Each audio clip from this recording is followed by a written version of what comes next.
Amigos de Minuto 44, qué gusto saludarles de nueva cuenta en este su programa. Hoy con un recuento de algunos de los invitados que hemos tenido recientemente y sobre todo, mire, por la situación de los temas que se vienen manejando. Es cierto, es una etapa en la que pues ya se avecinan algunos cambios, muchos de ellos ya se han generado en el ámbito del deporte, sobre todo, por ejemplo, en los municipios ya ha habido o ratificaciones en lo que son los directores de los comudes o algunos cambios que se han venido suscitando y de lo cual, bueno, en los próximos programas los estaremos tocando precisamente, invitando a cada uno de los nuevos directores o también, ¿por qué no?, a los que repiten. Uno de los que repiten, se lo puedo anticipar, es Tonalá, que estaremos precisamente más adelante platicando con Manuel Maestro, que, bueno, cómo le fue, cómo cerró, cómo se autoentregó y qué es lo que viene para el siguiente periodo en su mandato. Algunos otros que pues estaremos buscándolos para conocerlos, quiénes son, de dónde vinieron, en fin, todo esto. A nivel nacional, los cambios también se siguen dando. Ya ratificado a estas alturas, como nuevo titular de la CONADE está Rommel Pacheco, clavadista, exclavadista, para muchos exclavadistas, para Minuto 44, bueno, pues tantos años sigue siendo clavadista y bueno, a fin de cuentas, ¿qué clase de clavadista? Triunfador, es cierto, no llegó a tener medalla olímpica, sí estuvo en Olímpicos, pero a fin de cuentas, hoy por hoy tiene una grande responsabilidad a nivel nacional, después de cómo batallaron el deporte durante 6 años con otra gran deportista no administrativo, ya sabe de quién estamos hablando, pero sí, precisamente Ana Gabriela Guevara, que la verdad, a fin de cuentas, decepcionó a la gran mayoría de los atletas de la comunidad deportiva en el país. A fin de cuentas, bueno, en esta revuelta, pues vale la pena estar rescatando lo positivo que se pudo dar dentro de lo que fueron estos eventos de carácter internacional. Uno de ellos, precisamente, de lo que se puede rescatar es Emiliano Barba Íñiguez, es en el atletismo, Sofía Peña y, por supuesto, el maestro Miguel Ángel López Navarro, entrenador de atletismo, y todo este grupo conformando precisamente la institución, la institución de Galgos, allá en Tepatitlán. Fíjese, qué cosa tan verdaderamente apreciable es esto, Tepatitlán, destacándose a nivel internacional dentro del atletismo, y ojo, batallando como todo ha sido estos últimos 6 años, con falta de apoyo por parte de las autoridades. Ya les están por entregar, si no es que ya se la entregaron, la pista de atletismo. Pero bueno, vamos a recordar lo que estuvimos platicando, sobre todo con Emiliano, con Sofía, que llegaban precisamente de un campeonato internacional y por supuesto con su entrenador Miguel Ángel López Navarro. Adelante. Originarios de Tepatitlán. Así es. Sí, mayor orgullo todavía, ¿no? Orgullosamente. Sí, ¿qué se siente? Les recibieron, hicieron fiesta nacional, ¿no? Ahí.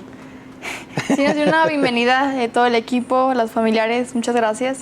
Se sintió bonito el recibimiento. Bueno, y vamos a presentar, además de quiénes son, y darle la bienvenida al culpable de que estos jóvenes verdaderamente estén donde estén y todavía lo que les falta. Me da muchísimo gusto recibir al entrenador Miguel Ángel López Navarro. Mi querido entrenador, ¿cómo está? Qué gusto saludarlo. Muy bien, un gusto de nuevo estar aquí. Ya me había tocado anteriores ediciones y pues ahora con mejores notas. Me da mucho gusto porque, Miguel Ángel, la última vez que estuvimos hace varios meses, me recuerdo, hablamos de que Tepa tenía un carril de salto con garrocha, lo estaban ahí haciendo entre privado y ahí está. Esa fue la última vez hace unos meses y tú decías que tenías que llegar y me da muchísimo gusto que cumples, que sabes verdaderamente lo que estás haciendo, Miguel, y con estos jóvenes, un mundial.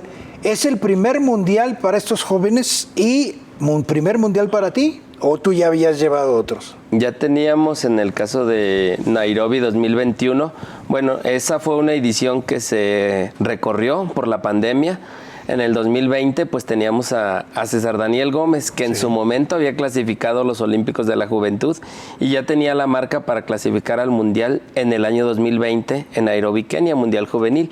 Al recorrerse, pues él ya no pudo ir porque al siguiente año salió de la categoría y pues no les compensaron con la edad, pero Israel Tinajero, que es oriundo de Zapotlanejo y entrena en Tepa con nosotros, clasificó al Mundial Juvenil en Nairobi 2021. Sí. Y ya teníamos ese antecedente y bueno, desde no hace un año, hace más del año, obviamente fue el objetivo de la temporada, pero tanto Sofía como Emiliano sabían que estaba proyectada su clasificación a este mundial. Claro, y bueno, a fin de cuentas, lo importante que es la trayectoria y la madurez, ¿no? Que ustedes de alguna manera, pues Tepa se está consolidando como la cuna y la cantera de verdaderos deportistas en el atletismo, profe. Ese equipo, ese es el Club Galgos. Galgos Tepa, sí. Galgos Tepa. ¿Todavía sigues ahí? Sí, sí. Y pues bueno, particularmente en las pruebas de fondo, medio fondo y caminata, por ahí uno que otro atleta de alguna prueba diferente, pero el 90 y tantos % se enfoca a esas pruebas. Bien, Sofía, platícanos, ¿cómo fue que te enteraste? ¿Cómo fue que conseguiste tu clasificación a este Mundial Juvenil? ¿Qué se siente? Ay, pues dices tú, bueno, porque normalmente como atletas, pues uno dice, sí, pues viene el campeonato, el regional, ¿no? Y te emocionas, sí. Y luego el estatal, y luego va subiendo el nacional, y luego el internacional, y ya cuando vueltas para atrás dices, ay Dios, o sea, platícame, ¿cómo fue? Bueno, como dice mi entrenador Miguel, era el objetivo principal de la temporada, entonces ya sabíamos, ¿no? A lo que íbamos. Se tenían que buscar varios eventos para poder dar la marca.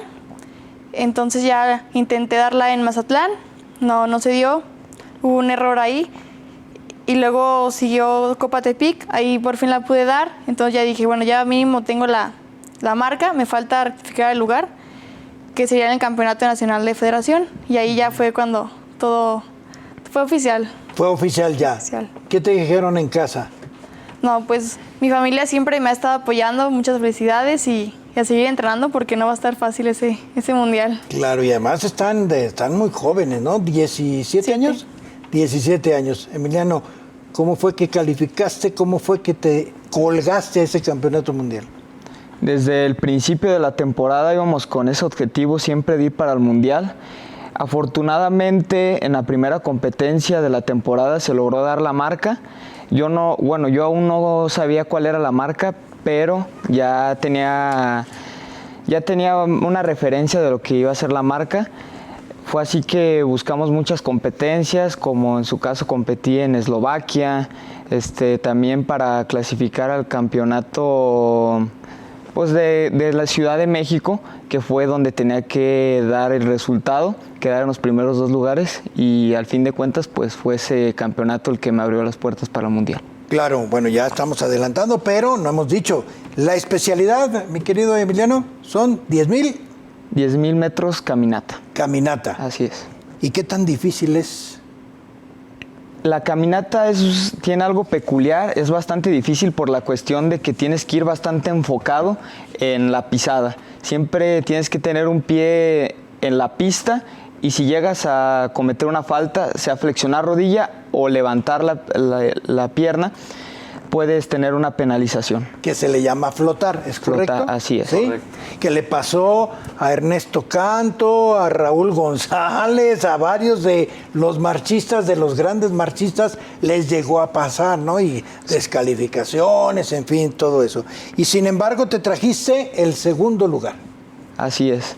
Fue para mí muy emocionante ese segundo lugar, porque, bueno, yo iba con la finalidad de quedar en los primeros 5 lugares, ya que soy menor que la mayoría de ellos. Claro. ¿Quién hace ese pronóstico, Emiliano? ¿Cómo lo hacen? Platícanos. Mi profe hacía ese pronóstico, pero yo sabía que podía dar ese resultado en medallas y tener un buen papel en esa competencia. Ajá. Y entonces llega el momento, ¿qué te dice el profe? A ver, pronóstico, según mis cálculos, según mis notas, tú estás para estar dentro de los 6 primeros lugares. ¿Eso así te lo dice? Así me lo plantea, claro que nunca descartó la medalla, así me dice, puedes estar entre el primero y el quinto lugar, que ese era el objetivo, pero como le comento, nunca descartó esa medalla. Sí, no se descarta, ¿no? Nunca. Pero sí te da la posibilidad. Así Al es. volver de la pausa le preguntaremos al profe Miguel esto. Ahora, la contraparte. Él pone un parámetro para no presionar, quiero pensar yo, Sergio Navarro, que no hay que presionar a los atletas, pero sí decirles una realidad, decirles, tu parámetro es este, tú decides hasta dónde quieres llegar. Vamos a hacer una pausa. Minuto 44, la verdadera cara del deporte.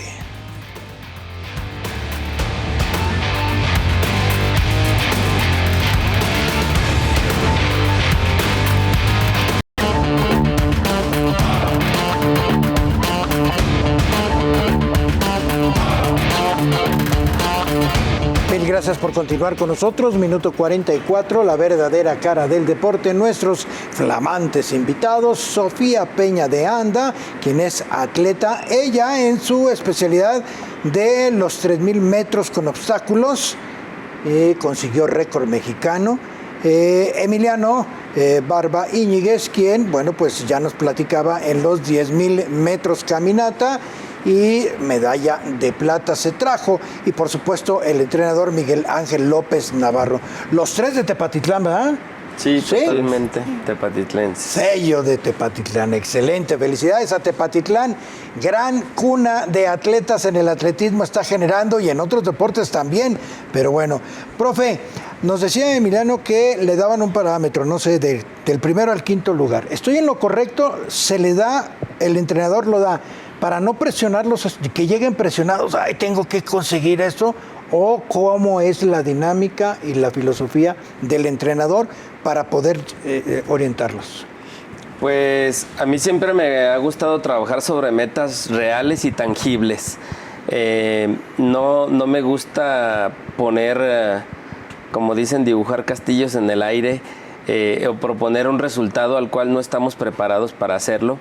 Ya teníamos un antecedente porque este año Emiliano participó en la Copa Mundial de Marcha, donde se midió más o menos a los mismos rivales o a la mayoría de los que se iba a topar en el Mundial.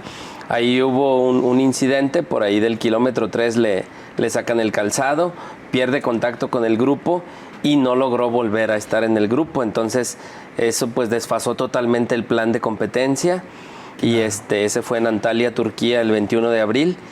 ¿Maña o intencional? O sea, no sé, para el sacar el zapato. No se sabe, quizás pues algún movimiento incluso del mismo pudo haber propiciado que otro lo pisara. Lo dejamos así al destino. A la buena fe. Pero claro, yo creo que esa fue una experiencia muy importante para él, muy significativa en cuestiones tácticas de cómo debes de cuidarte, protegerte, ubicarte. E incluso siendo sub-18 también el año anterior clasificó al Panamericano sub-20 a Puerto Rico y ahí tuvo 2 tarjetas en los primeros 4 kilómetros, lo cual pues convierte en que el resto de la prueba sea el filo de la navaja y llega al cierre y pues en el cierre pierden la técnica cuando aceleran, le meten la tercera tarjeta, pero bueno, no se la mostraron, sí se la asignaron, no se la mostraron porque ya era el cierre y después de haber cruzado a la meta segundo, le ponen el tiempo de penalización que correspondía a lo que hubiera estado en la zona de castigo o pit line. Ajá. Entonces le suben el minuto y lo desplazan al cuarto sitio. Okay. Entonces con esas 2 vivencias veo que las asimiló bastante bien, tuvo una obediencia táctica muy significativa, se desempeñó muy adecuadamente durante la prueba y como lo comentaba él, ese fue el plan. Sabíamos que sus marcas era para estar entre los primeros 5, debemos de respetar a los rivales que son muy fuertes, que tienen marcas superiores, pero los marchistas los superaban en marcas en ruta, okay. Pero cambia la táctica de competencia en ruta que en pista. Es sí. algo diferente, aunque sea la misma distancia. Y bueno, pues ya vimos que se adaptó mejor a la pista y pues en momentos deshizo el grupo y luego volvió a integrarse y todo. Y pues quedó listo para el final. Solamente tuvo una tarjeta que fue ya por ahí del kilómetro 9 y pues llegó a disputar hasta el final el sitio. Entonces, como él lo comenta, sabíamos que estaba para el top 5 en una prueba larga y más en la caminata que dependes de las tarjetas, pueden cambiar muchas cosas. Ok, profe. Y aquí, por ejemplo, como decía Emiliano, ¿no? Él sabía que tenía un parámetro del primero al quinto y queda en segundo. ¿Para ti qué representa que el muchacho queda en segundo lugar? Pues bastante, porque la medalla era el anhelo. Obviamente todos quisiéramos que hubiera sido de oro, pero también los rivales cuentan, como digo, y en la misma prueba, pues no esperábamos, salió de atrás en el cierre el atleta de Túnez y lo pasa faltando 150 metros. Quizás iba un poco desfasado también, pero bueno, pues ahí ya es cuestión entre los jueces y él mismo. Y yo siento que Emiliano se mantuvo bien, ya no arriesgó en cuestión de seguirlo y perder la postura técnica que pues se hubiera expuesto también ahí. Entonces es una plata a conciencia, bien realizada, y nosotros estamos tranquilos porque él tiene en 2 años otro mundial juvenil. O sea, ahorita es sub-18, entonces o sea, su debut, buena entrada, buen resultado. Emiliano, este nombre yo creo que no se te va a olvidar, ¿no? Rayen Cherny de Túnez, ¿no? Fue el que se quitó la medalla. Así es. ¿Sí? ¿Querías pelearle? ¿Sabías cuál es la mentalidad en ese momento? O sea, tú dices, me siento fuerte, voy en segundo, ¿qué tan lejos estaba? ¿Lo podías alcanzar? ¿Lo podías quitar? Había que asegurar también la medalla. ¿Cuál era tu pensamiento en ese momento? Yo sentía que le podía dar más. En cuestión, yo sé que tengo un buen cierre, pero a mí me tocó aprender, como dijo el profe, en Puerto Rico, en una competencia que me agregan 1 minuto en el último momento. Entonces, en ese momento me pasó esa idea y dije, mejor aseguro la medalla de plata. Y yo ya sabía que tenía una tarjeta, también sabía que me tenía que cuidar en esa cuestión. Y también comentarles que en la caminata, si pierdes la técnica en los últimos 100 metros, también te pueden descalificar o te pueden agregar 1 minuto, como fue en mi caso.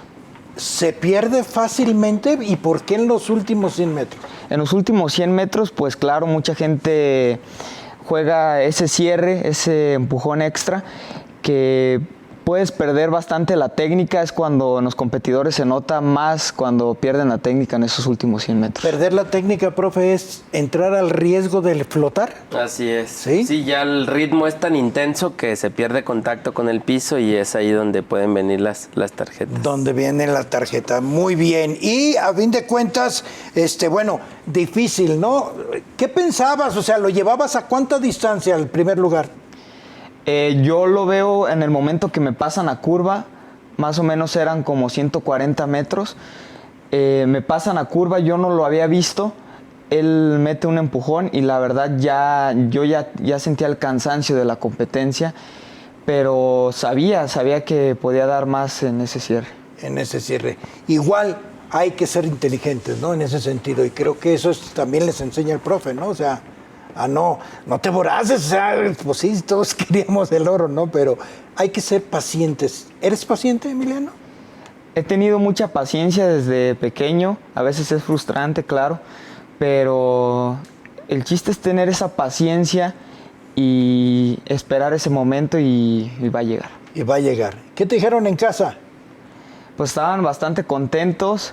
Yo ya había tenido un tío, como les comento, deportista, y ahora pues que me reciban también con ese cariño, y para mí es bastante emocionante. Claro, felicidades, gracias, nos sentimos orgullosos. Vamos a hacer una pausa y seguiremos platicando todavía mucho más con ellos, porque vamos a entrar directamente con Sofía. Pruebas que son totalmente diferentes, pero no tan fáciles. Son las dos muy difíciles. Cualquier prueba en el atletismo es difícil, y vamos a que nos comparta, regresando de la pausa, precisamente su experiencia, Sofía Peña de Anda. Minuto 44, la verdadera cara del deporte.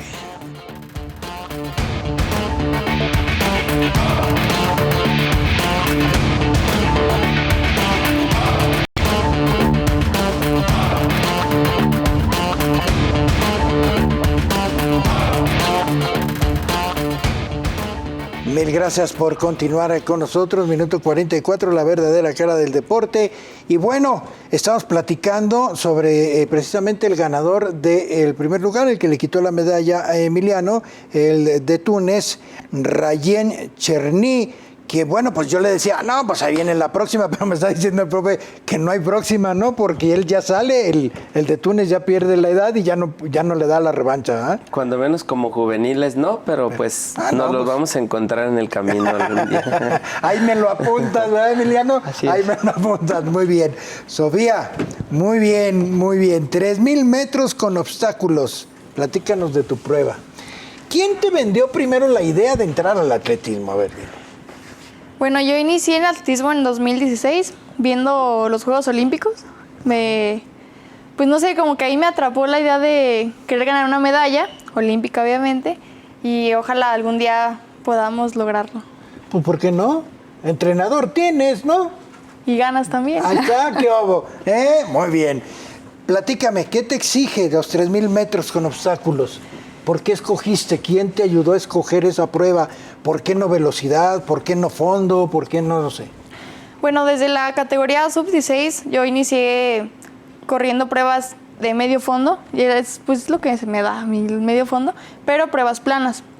Ya, de hecho justamente ayer me estaba acordando que el primer obstáculo que brinqué ahí en el entrenamiento fue en el 2019 y me acuerdo muy bien que Miguel me dijo, yo creo que lo tuyo va a ser los obstáculos. Y sí, yo ya había visto una competencia de steeplechase y dije, esa prueba me gustaría hacerla. ¿Te gustaría? Entonces ya cuando entro a la sub-18 me toca debutar en el steeple con 2,000 metros. Ya cambio de categoría en el 3,000, ya siendo sub-20. Entonces ese cambio de distancia, por así decirlo, sí es algo como que pues te pesa, ¿no? Pero bueno, hemos estado trabajando los kilometrajes, entonces no fue tanto mi caso. Siento que más bien me pesó mentalmente que física. ¿Que físicamente? Sí, porque por ejemplo, ya en el 2000 he llevado 4 vueltas y decía, bueno, la siguiente cierro. Y acá en el 3000, pues digo, no, espérate, te faltan otras 3 vueltas. Es como que la estrategia también, ¿no? Como la estrategia, muy bien. ¿Y sí. 3,000 metros, cuánto viene siendo? ¿2 vueltas, 3 vueltas, 5 vueltas, 10 vueltas? 7 vueltas y media. 7 vueltas y media la pista, 400 metros, la pista oficial, ¿no? Sí. Muy bien, 7 vueltas y media. Bueno, las primeras fácil, ¿no? Hasta con los ojos cerrados, como dicen, pero ya las... ¿Qué es lo más pesado? Pues el último kilómetro, yo creo. ¿Sí? Sí. ¿Cuántos obstáculos son los que, a fin de cuentas, en los 3,000 metros tienes que sortear? 35. 35. Bueno, en este caso son 28 obstáculos y 7 fosas, perdón. 7 fosas. ¿Con 28, agua? 7 fosas con agua. Fosas. Y ahí el riesgo es que te resbales, ¿no? Sí, es donde se parece que hay más riesgo en toda la prueba. Muy bien. En la parte del agua. Muy bien. Miguel, ¿cómo fue que encontraste a Sofía? ¿Cómo se dio el contacto y el primer para poder seguir? Y luego, pues, ¿en qué te fijaste o por qué viste y le dijiste, lo tuyo es los obstáculos? Pues como ella lo comenta, ella al ver los Juegos Olímpicos se emocionó y ya pues le pidió a su papá que la llevara a entrenar atletismo. Y pues ya llegaron ahí con nosotros. Como cualquier niña de esa edad, tenía 9 años, pues comenzó entrenando 2 días a la semana, luego 3, luego 4, y así consecutivamente pues va haciendo el incremento de cargas de entrenamiento. Y obvio, pues al principio pues es iniciación deportiva, más sin embargo captamos su talento desde temprana edad, ganando sus categorías menores, pero con el paso del tiempo hemos aprendido bastante que a los chicos hay que llevarlos muy tranquilamente, no hay que correr prisa. Hubo unas situaciones complejas, particularmente les compete a la edad de ellos, porque, bueno, Sofi se perdió las 2 primeras Olimpiadas o ahora Juegos CONADE, porque en el 2020 se suspende totalmente, sí. Y pues ella era candidata a ganar el oro ya en los 2,000 metros planos, como su primer año de sub-16. Y en el siguiente año entrenó, fue hasta el regional, lo ganó e incluso teníamos hasta el pronóstico de que podía romper el récord mexicano o el récord de la categoría, pues porque no se clasifican como récords mexicanos. Y vamos, que ya cuando estaba todo el preámbulo, quitan la categoría sub-16 de ese nacional del 2021 y pues los chicos de esa edad se me desconectaron un poco y era obvio pues cuando entrenas tanto con un objetivo y luego te lo quitan, pues sí les bajaron las pilas un poquito, pero bueno, ya después vino su momento y ya en la sub-18 pues ya compitieron. Emiliano sí le tocó el segundo año de sub-16 y bueno, pues Sofi se perdió los 2 de esa categoría. Entonces, pues ahí también hubo un lapso donde pues yo creo que también por esa razón como que ya no le llamaba tanto entrenar a Sofi, ahí tuvo un paréntesis, pero regresó y a partir de ahí, bueno, como ella lo comenta, como hacemos un entrenamiento multilateral y ya cuando en el trabajo de vallas, pues vimos su habilidad nata para el pase de la valla y con la combinación del medio fondo, pues bueno, ya tenemos antecedentes en el equipo de buenos corredores de obstáculos, con César Gómez, medallista centroamericano y 4º lugar panamericano.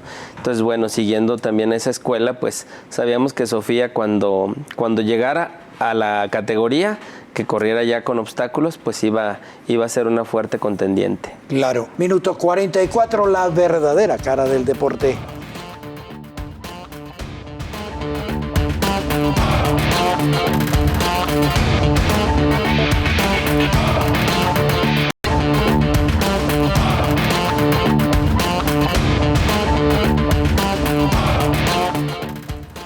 Mil gracias por continuar con nosotros. Minuto 44, la verdadera cara del deporte. Bueno, pues usted ya lo escuchó, ya bueno, pues también lo disfrutó, ¿por qué no? Y qué gusto, la verdad, qué gusto poder tener esa gran satisfacción de que el municipio de Tepatitlán se esté dando a conocer de esa magnitud y a esos niveles. Esperemos que pronto ya les entreguen esa pista. Imagínense, sin pista, lo que están haciendo ahora con una pista.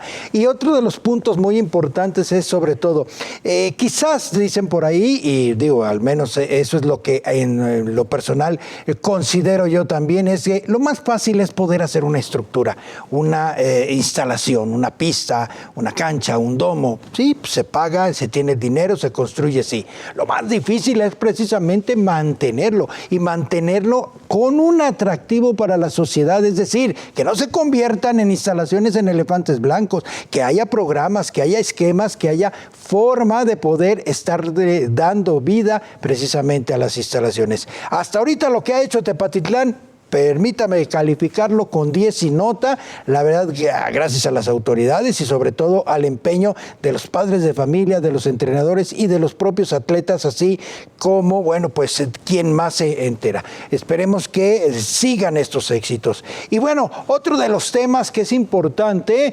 que toquemos es el de la psicología del deporte.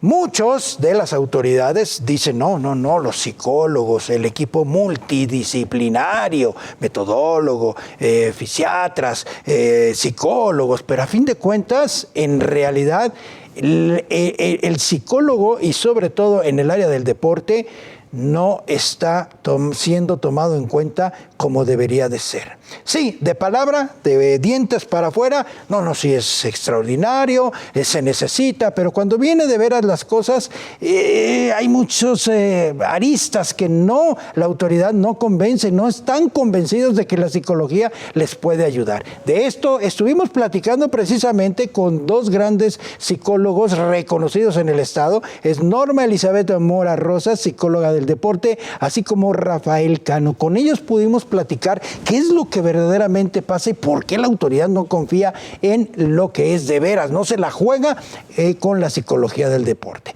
No le platico más, vamos a recordarlo. La maestra Norma fue muy benévola, la verdad, en el sentido de que dijo que los veían como varitas mágicas el directivo, al psicólogo del deporte. Yo con todo respeto para ustedes, pero y sí indignante por parte de la autoridad, es como algo desechable. Les conviene, jalan al psicólogo del deporte. No les conviene, no lo pelan, ni lo contratan, ni lo preparan. Tan prueba de ahí, dime cuántas universidades o dónde puedo ir a estudiar la carrera, doctora, dígame, Rafa, díganme, ¿dónde puedo ir a estudiar la carrera de psicología del deporte aquí en Jalisco? En Jalisco no hay. No hay. Esa es la importancia. No hay. ¿Qué papel? O sea, no hay congruencia, Rafa. No, porque cuando se habla de otra vez de equipos multidisciplinarios donde debe haber un psicólogo deportivo especializado en alto rendimiento, no lo tienen. Tratan de mandar al entrenador, al fisio, a capacitaciones de psicología deportiva, pero realmente no tienen las bases del psicólogo para poder hacer esa enmienda, ¿no? De trabajar con los deportistas de alto rendimiento desde la base que es lo emocional, lo cognitivo, el entrenamiento mental. Y tener toda una gama de técnicas para aplicárselas a los deportistas, a los entrenadores también, y a los directivos, como lo mencionaba la maestra. También tenemos una gama de técnicas para trabajar con ellos, la toma de decisiones, el liderazgo, porque también viven en una alta presión ellos. Claro. La gestión no solamente de lo material, sino de las canchas, de los lugares de entrenamiento, del material humano, todo eso es parte del psicólogo que puede dar ese apoyo, ese acompañamiento y ese entrenamiento en todas las áreas del deporte. ¿Por qué se resiste la autoridad del deporte? Y hablo en general, ¿por qué se resiste a tener un acompañamiento, una asesoría, un consejo, no sé, una sesión porque realmente no sé, o sea, no lo entienden o no lo ven? Más bien es desconocimiento. ¿Cuáles son los alcances de la psicología del deporte y del psicólogo del deporte? Más bien es un tema de desconocimiento. ¿Qué alcance podemos darles? Claro, porque pues los vemos nosotros en las ruedas de prensa y así, psicólogos del deporte. Sí, pero no hay congruencia, doctora, no hay acercamiento. Porque no entienden aún cuál es la relevancia del proceso mental, emocional, de la gestión emocional. Realmente sería bastante interesante preguntarles a ellos cuál es el concepto en el cual se tiene al psicólogo del deporte. ¿Por qué? Porque desde la parte cultural, aún hoy en día, si tú dices que vas al psicólogo, tú dices, es que no estoy loco. Todavía el atleta puede decir, es que no necesito un psicólogo porque no estoy mal. Yo les digo, el que viene conmigo es porque quiere ganar una medalla. Sí. Y entonces es toda una metodología. Y además está loco, ¿no? Porque muchos dicen, ¿cómo en Juegos Olímpicos? Y eso? Porque muchos dicen, es un sueño de locos. Pues sí. Claro. Y lo tienen que visualizar. Claro. Es un trabajo que hacemos nosotros. Visualízalo. Claro. Si yo realmente quiero una medalla, ¿cómo la voy a ir trabajando desde ahorita, 4 años antes de Los Ángeles 28? Si se puede. Si a mí me llegaron atletas en 2014 diciéndome yo quiero una medalla en 2016, la logramos el oro. Realmente se logró, pero es un trabajo de mucho tiempo. Sí, ahora resulta caso curioso, ¿no? Resulta de que en nuestro país sí se habla del psicólogo, del deporte, pero yo no veo que los contraten, no es. Y sin embargo sí vemos que entrenadores del extranjero recurren a gente capacitada de psicólogos de nuestro país, de nuestro estado, es tu caso, que estás contratada del extranjero y no aquí. Así es. ¿Cómo está eso? Tengo 2 atletas en Ecuador que participaron en París y quedaron a nivel latinoamericano como la 1 y la 2 de América Latina. En París quedaron en lugar 10º. Ok, ¿y por qué allá sí lo entienden y aquí no? Porque resulta, como bien dicen por ahí, que uno no es profeta en su tierra. Y entonces buscamos esa cuestión de, a lo mejor aquí el deporte institucionalizado nos impide hablar de algo más profesional. Y entonces no es accesible muchas veces el que podamos contratar a un psicólogo del deporte, porque a lo mejor me lo va a ofrecer el Estado o me lo ofrece el gobierno. Pero los que están como psicólogos del deporte, no todos, pero algunos son practicantes. Okay. Y está bien que tengan ese escenario de práctica, es maravilloso. Pero ¿quién los supervisa? Sí. Pero ¿quién los está supervisando? ¿Quién les está dando las herramientas para que tú tengas como psicólogo que estás haciendo tus prácticas con un atleta que va a ir a unos panamericanos, que va a ir a unos nacionales, que va a ir a una Copa del Mundo, si como psicólogo no tienes esa experiencia internacional? Claro. Entonces, esas son las deficiencias. Realmente generar la cultura de yo puedo tener un psicólogo del deporte del mismo nivel de los entrenadores que tenemos. Tenemos grandes entrenadores en nuestro estado y en nuestro país. Pero ¿qué pasa? También traemos entrenadores de otros países porque no les damos las oportunidades a los entrenadores de aquí. Y que bueno, aunque lo tengamos, si tenemos esa mentalidad de poner al compadre o al amigo o al que me hizo el favor o al que votó por mí y no al que realmente tiene la facultad, Rafa, pues también se echa a perder, ¿no? Ahí entra todo eso. Sí, y lo que me ha tocado a mí en mi experiencia es que son los papás de los atletas los que lo buscan a uno en el servicio particular. Ok. Porque pues realmente a veces dentro de la institución no tienen ese apoyo o lo ven un poco deficiente si es que hubiera. Precisamente por esa falta de experiencia, que no es culpa de los colegas que van iniciando, sino quien supervisa, quien los foguea en ese sentido para trabajar. Y los papás, por ellos mismos, buscan esa posibilidad para que sus hijos se desarrollen, potencialicen y logren su sueño. Claro, y aquí hay que aclarar algo muy importante que señalas tú, maestra, y Rafa. No estamos en contra de los que están practicando la psicología. No. Porque así empezamos también nosotros. Así empezamos. No hay otro camino más de que ese. Claro, pero yo, por ejemplo, en mi universidad tuve maestros y me enseñaron, me indicaron esto, lo otro, va madurando, va la experiencia, ¿sí? Aquí es lo que se habla, o sea, no hay maestros, no hay quien guíe verdaderamente eso, y los pocos que hay, la autoridad ni les interesa y no hay una escuela, porque además, si tú como practicante de la psicología del deporte quieres capacitarte, que es extraordinario que lo hagas, ¿sabes qué? Te va a costar, no hay oportunidad. O le trabajas 2, 3 años, haces tu alcancía y te vas con una maestría a España, o vas a seguir igual, porque no hay alternativas y no hay una política pública que permita verdaderamente capacitar a más entrenadores, más psicólogos, metodólogos, en fin. Andamos trayendo, con todo respeto, hay muchos buenos, otros no, de Cuba, de otros países. Discúlpenme cuando tenemos. Vamos a hacer una pausa, minuto 44, la verdadera cara del deporte.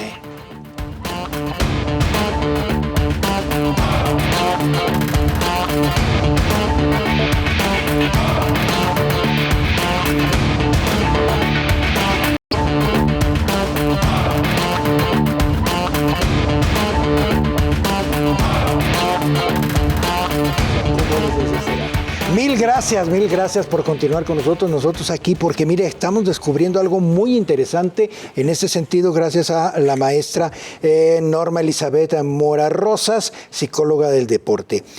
La carrera de psicología general, psicología médica, la licenciatura de psicólogos, ¿sí? En nuestro país se tendrá 60 años. En estos 60 años, en todo el país, en nuestro estado, solo hay una universidad, me decías, doctora. Así es. Que ha incluido en su programa lo que es una hora o una clase. Una materia en el 6º cuatrimestre de la licenciatura en Psicología del Deporte, y se da curricular, es decir, que todo alumno que entra a esa licenciatura de esa universidad cursa Psicología del Deporte como materia. Como materia. Así como estudió Psicología Organizacional, Psicología Educativa, está Psicología del Deporte y de la Actividad Física, solo desde hace 7 años que modificaron su mapa curricular. Ok. ¿Y es la Universidad del Valle de Tamajac? Así es. La UNIVA. La UNIVA. Es la única. Es la única de todo México. Y entonces volvemos con las incongruencias, mi querido Rafa, porque llega la autoridad y la psicología del deporte, muy importante. Pues sí, aquí estamos viendo 60 años y nada más una universidad se ha preocupado, pues no es tan importante, ¿verdad? Sí es, no le dan el interés, creo yo. Esa. Digo, porque yo me topé con eso, porque yo soy estudiante egresado de UDG, tenía siempre latente la intención de estudiar Psicología del Deporte, y fue hasta hace 3 años que la Universidad CDFIS abrió esa oportunidad que me metía a la maestría. Y a estudiarla en línea, de esas cosas buenas que nos dejó la pandemia, yo la aproveché y pude tener esa oportunidad. Pero si no era eso, hacer una vaquita, como lo mencionaba Sergio, e irme a Europa a estudiar en una buena universidad, una maestría que me formara como psicólogo del deporte. Claro, y yo que me acuerde, en más de 40 años que llevo cubriendo el deporte en el estado, no ha habido una autoridad que diga, a ver, maestro, se puede sacar una convocatoria, psicólogos del deporte, vamos a hacer, no sé, una promoción para mandar 2 o 3 psicólogos del deporte a Europa, a Rusia. ¿Para qué? Para que tomen una maestría y después vengan y nos den la clase. No hay, o sea, tan sencillo es. O sea, son esquemas muy sencillos que se hacen en otras cosas, sin embargo, no hay. Bueno, Ahí está, usted lo está viendo, realmente no hay una congruencia de las autoridades que se dicen sábelo-todos del deporte, ¿verdad? Y ahí estamos viendo nuestra realidad. Bueno, recientemente en el programa anterior estuvo de visita la multimedallista aquí en su casa, Minuto 44, Aidea Cebes, medalla de plata en Juegos Paralímpicos. Ella comentó lo siguiente, escúchelo.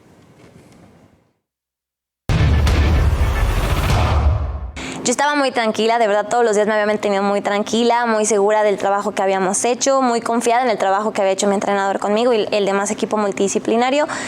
Llega ya la noche, entonces yo empiezo como con un momento de ansiedad, como a temblar de miedo y yo no sabía ni por qué tenía esa sensación. Entonces yo recuerdo, ya llevaba mi proceso psicológico con una psicóloga y con el otro psicólogo del equipo, entonces yo le llamo a mi psicóloga y le digo, es que yo no sé qué me está pasando, o sea, yo estaba muy tranquila, necesito que me ayudes a tranquilizarme. Y me decía, ¿pero por qué? O sea, ¿qué sucedió? Pues ya después de una breve sesión que tuve con ella, logré como tranquilizarme un poco. En la villa había una zona muy padre que se llamaba Mindzone, que era para ir a meditar. Entonces yo recuerdo, yo soy mucho y lo llevo practicando desde Tokio en escuchar a tu cuerpo. Entonces ella me decía, escucha tu cuerpo, escucha lo que necesites. Y yo, pero es que la hora ya es tarde, tú no te preocupes por la hora. Si tu cuerpo lo necesita, hazlo. Entonces yo dije, ok, voy a ir un ratito a esa zona. Fui 5 minutos, estuve ahí en esa zona, me tranquilicé, hice los ejercicios que ponía en práctica con ella. Regresé, cené, me acosté a dormir, todo bien. Al día siguiente compito, yo competí pues obviamente con la adrenalina y el nervio porque pues era la primera prueba. Ya se soltó todo eso en la semifinal, llega a la final. Para esto, pues yo había sido la primera del HIIT. Yo llegué primera del HIIT, paso en segundo lugar a la final y mi entrenador me dice de que, oye, o sea, es la presión que vas a tener, ¿por qué esto? Y que no sé qué. Me empieza así como a decir muchas cosas y es como de, tranquilo, o sea, yo no siento esa presión, todo va a salir bien. No, pero es que ahorita ya todos van a empezar a decir que sí oro, que sí plata. Y yo, tranquilo, yo estoy muy tranquila, de verdad yo no pienso en eso, yo solamente pienso en que lo voy a hacer bien y listo, no pienso nada más. Llega justo la final, estoy para salir a la alberca, ya en la cámara de llamado y justo eso de que mejor me regreso, ¿sabes? De ya no quiero salir. Pero luego digo, no, ya estoy aquí y vamos, o sea, sí se puede. Entonces logro controlar como toda esa emoción que sentía. Estoy ya justo en el banco de salida. Una vez metiéndome el agua, yo me bloqueo, se cierra todo en mi mente, más que el agua y yo, no hay nada más alrededor y pues ya, yo solo me enfoco en lo que había platicado con él, con mi entrenador, y era mantener un paso. Como empezaba, iba a tener que finalizar la prueba. Entonces, pues así fue, así lo hice, yo estaba muy concentrada en mantener y pues ya. Esto fue lo que nos declaró Aidea Cebes. Me llama mucho la atención. Temblando de miedo un día antes, una noche de antes. Me llama también la atención cómo dice el entrenador le empieza a vender una idea, creo yo, un sistema negativo. ¿No? Es que, ¿qué va a decir? Ella misma le contesta al entrenador. Espérame, yo estoy tranquila, ¿no? ¿Por qué da ese miedo? ¿Por qué? ¿Dónde estaban los equipos multidisciplinarios? Hay muchas preguntas, pero claro, a fin de cuentas esta es una realidad. Ella estuvo allá. Sí, y yo creo que es algo que tenemos que tener claro.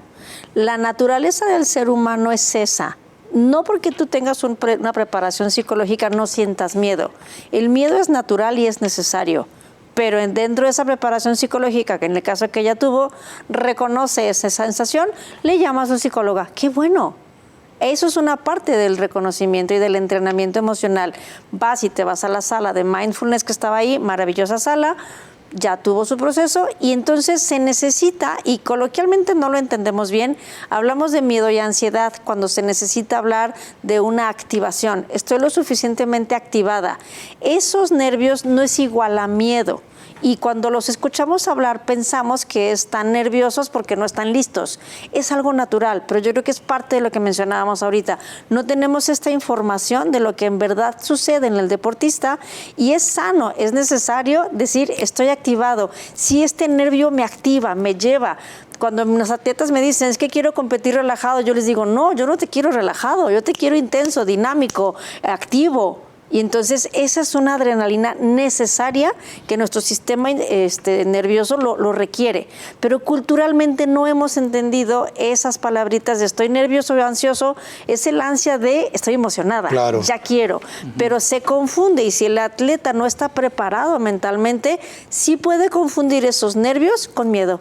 Claro. Y ese miedo puede ser paralizante también. Sí. Vamos a hacer una pausa breve, regresamos con Rafa porque vamos a preguntarle cómo callar a un entrenador cuando está diciendo cosas bárbaras. ¿Cómo es posible que, no, es que, cómo va a estar y que lo pones más nervioso? Ella misma lo dijo. Espérame, yo estoy tranquila, van a salir las cosas como lo hemos dicho, como lo hemos planeado. Minuto 44, la verdadera cara del deporte.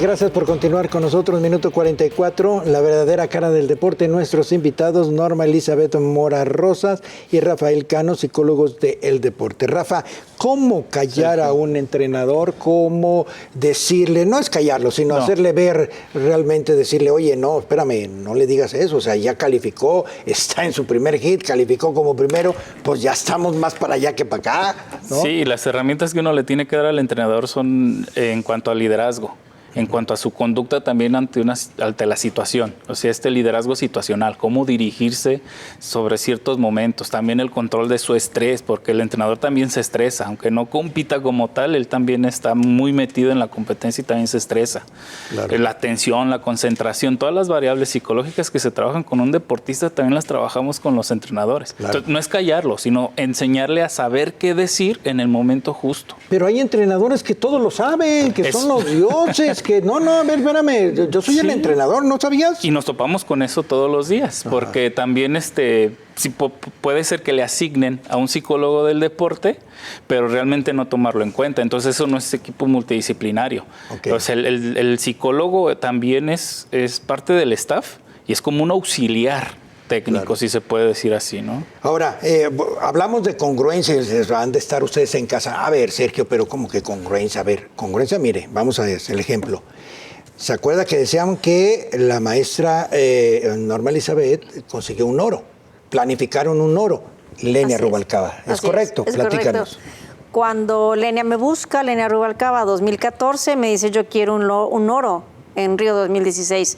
Se trabajó, fuimos juntas a la Copa del Mundo en Corea, de ahí se busca todo el proceso para que en Toronto, que no fui con ella, pero sí se tuvieron la sesión previa y en Toronto gana la medalla de oro y clasifica a Río. Ok, pero ¿quién te contrató? Ella. ¿Cómo? ¿Lenia? Lenia. Ah, caray. ¿No era equipo multidisciplinario o cómo? No, porque entonces en México pasa esto. O sea, en el momento en que ya clasificas, entonces ya te dan tus equipos multidisciplinarios. Y entonces, no antes. No antes. O sea, le hacen el favor al equipo multidisciplinario porque le entregan un atleta ya calificado. Ya, entregamos el atleta listo y hecho, clasificado. Y entonces, en las instituciones nacionales ya se asignan a los psicólogos o al nutriólogo o al metodólogo, en este caso, a lo mejor hasta el entrenador. Dices, ahora tienes un entrenador nacional, ahora tienes un psicólogo que forma parte del Comité Olímpico Mexicano. Y entonces se le asigna al atleta y se va a Juegos Olímpicos con ese equipo multidisciplinario. Ay, no con el que lo calificó. No con el que trabajó durante, no sé, varios años, un mes o 2 meses, 6 meses. Nosotros trabajamos 2 años. 2 años para la medalla.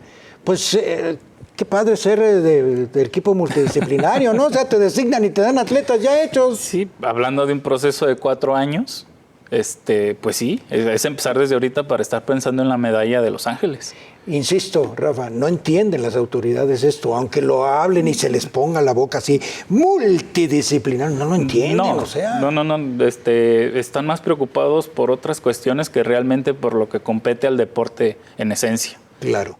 Espero que usted esté de acuerdo con esto que acaban de escuchar, precisamente los planteamientos, los puntos de vista desde el lado de la psicología del deporte. Sin duda hay que hacer todavía mucho trabajo y sobre todo, no, fíjese lo curioso, no tanto con entrenadores o con deportistas, no, lo más pesado, aunque usted no lo crea, es precisamente con la autoridad que dicen sí tomar en cuenta a la psicología, pero en los hechos no los contratan, hay muchos problemas y no creen realmente. Ahí están los hechos, ahí están las pruebas y bueno, pues estamos de alguna manera pues llegando al final de este programa. Nos vemos la próxima semana. Mil gracias.